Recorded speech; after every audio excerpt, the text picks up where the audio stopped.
Están haciendo ahora mismo algunos funcionarios del Estado de Israel y algunos medios de información al presidente de Colombia, Gustavo Petro. Terrorismo es matar a niños inocentes, sea en Colombia, sea en Palestina. Esto escribió Gustavo Petro en Twitter hace unos días, donde generó un auténtico torbellino. Ningún demócrata puede aceptar que Gaza sea convertida en un campo de concentración. Le solicito a Israel y Palestina ir a una mesa a negociar la paz y que se permita la existencia de dos estados. Pues tampoco dijo nada Petro que contradijera las resoluciones de la ONU, ¿no? Por otro lado. Pero el portavoz del Ministerio de Exteriores de Israel publicó un comunicado en el que no solo informa de que convocaron a la embajadora de Colombia para literalmente una conversación de reprimenda, sino que también acusa a Gustavo Petro de apoyar las atrocidades cometidas por Hamás.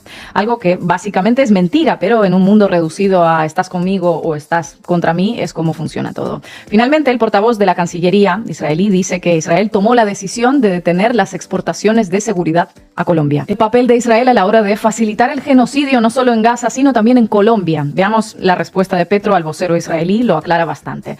Si hay que suspender relaciones exteriores con Israel, las suspendemos. No apoyamos genocidios. Al presidente de Colombia no se le insulta, responde Petro, y sigue, ojo a esto. Ni los Yair Klein ni los Rafael Eitan podrán decir cuál es la historia de la paz en Colombia. Desataron la masacre y el genocidio en Colombia. Algún día el ejército y el gobierno de Israel nos pedirán perdón por lo que hicieron sus hombres en nuestra tierra desatando el genocidio. Yair Klein, Rafael Eitan, personas que desataron el genocidio en Colombia. A ver, ¿quiénes son y qué tienen que ver con Colombia y con el Estado de Israel estos dos sujetos? Son dos personas que ofrecieron asistencia y entrenaron a los personajes más despiadados de Colombia en un marco de estrecha colaboración en área de seguridad entre agentes y mercenarios israelíes y paramilitares colombianos. El inicio de esa cooperación data de los años 80. Carlos Castaño, fundador de las Autodefensas Unidas de Colombia, una de las organizaciones paramilitares más sanguinarias de la historia del país, lo escribió en su autobiografía Mi Confesión. En ese libro afirma que en los años 80 estudió en la Universidad de Jerusalén y también en escuelas militares y que recibió instrucciones sobre estrategias urbanas, cómo matar, cómo detener un vehículo blindado o usar granadas. En Israel me convencí de que era posible derrotar a la guerrilla en Colombia, dice. En esas memorias, el asesino serial colombiano alaba la firmeza del sionismo, que dice literalmente siempre ha estado en función de defenderse, invadir y ganar territorio, y asegura que el concepto de autodefensa lo copió de los israelíes. Cada ciudadano de ese país es un soldado en potencia. ¿Quién entrenó a Carlos Castaño? Pues el mercenario israelí y exteniente coronel de las Fuerzas Armadas de Israel, Yair Klein, a quien Petro menciona en su mensaje en respuesta al vocero israelí. Es decir, un líder de las Autodefensas Unidas de Colombia, organización paramilitar terrorista que cometió más homicidios que cualquier otro grupo armado, heredó sus tácticas militares de las fuerzas de seguridad israelíes. Es decir, Israel entrenó a terroristas colombianos.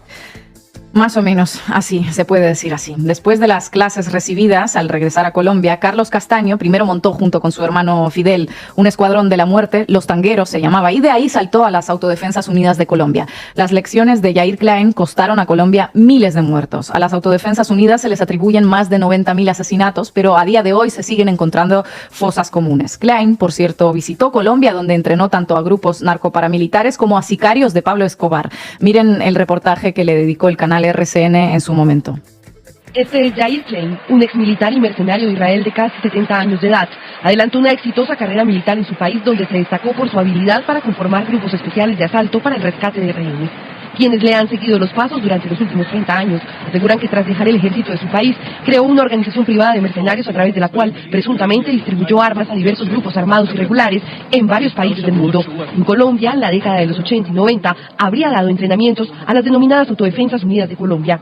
A finales de la década de los 90, el mundo conoció las primeras imágenes sobre el entrenamiento que Yair Klein habría entregado a grupos armados ilegales. Uno de ellos fue impartido en un campamento secreto, ubicado en la región del Magdalena Medio, en territorio colombiano. A plena luz del día, campesinos de la región liderados por cabecillas paramilitares recibieron instrucción en manejo de armas y constituyeron un incipiente grupo que con los años se convirtió en las llamadas Autodefensas Unidas de Colombia. Según declaró el jefe de investigaciones de la Fiscalía General de Colombia, Elías González, a la BBC, Klein fue el que le enseñó al cartel de Medellín a accionar bombas a control remoto. El propio Klein dijo en el año 2000 al diario israelí Maariv que estuvo en Colombia invitado por americanos, porque todo lo que Estados Unidos no puede hacer porque le es prohibido, lo hace por medio de otros. Según el investigador estadounidense Jeremy Bigwood, es improbable que el entrenamiento de los paramilitares colombianos, que Castaño describe en su libro, se diera sin el permiso expreso de los altos cargos de las Fuerzas de Defensa de Israel. Y mientras Yair Klein enseñaba a asesinos colombianos a activar bombas por control remoto contra la insurgencia, otro ilustre personaje israelí asesoró a los altos mandos de Colombia sobre tácticas de contraterrorismo. Rafael Rafi Eitan, a quien Petro también menciona, es un miembro del Mossad conocido por capturar al criminal de guerra nazi Adolf Eichmann en Argentina. A finales de los años 80, Rafi Eitan fue contratado por el entonces presidente de Colombia, Virgilio Barco Vargas, sin que nunca se supiera exactamente para qué. Hace un par de años, el investigador y escritor Alberto Donadío reveló por primera vez que esa contratación se hizo para exterminar a la Unión Patriótica, el partido de izquierdas que a principios de los años 90 fue diezmado, un episodio que la Corte Interamericana de los Derechos Humanos reconoció como genocidio político. Bueno, pues según Donadío, el plan de ese genocidio fue ideado por Rafi Eitan. Ahora lo recuerdo, Asesinos a sueldo, cantaba Cortatu, un agente del Mossad que va a trabajar a Colombia de asesor secreto del presidente y le recomienda cepillarse a todos los miembros de un partido de izquierdas legalmente constituido para acabar así con la guerrilla. Decían, difícil de creer que lo hiciera por cuenta y riesgo. Por eso, dice Gustavo Petro, que el gobierno y el ejército de Israel algún día tendrán que pedir perdón a los colombianos. Pero la colaboración entre el Estado de Israel y el Estado colombiano no termina en los 90. A lo largo de las últimas décadas no ha hecho más que fortalecerse. De hecho, el sobrenombre del Israel de América Latina que ostenta Colombia no es baladí. Inicialmente se lo atribuyó Chávez de forma despectiva para señalar lo sumiso que estaba el país vecino al imperialismo estadounidense, pero el expresidente Juan Manuel Santos lo recibió como un halago. Junto con Estados Unidos, Israel fue el principal proveedor de armas, tanto para el ejército colombiano como para el paramilitarismo, como ya vemos, y para la policía. Los mercenarios de las empresas privadas israelíes han estado entrenando a miembros del ejército colombiano y se volvieron parte del paisaje hasta tal punto que Juan Manuel Santos apareció en una publicidad de la empresa militar israelí Global CST. ¿Les parece? Tremendo.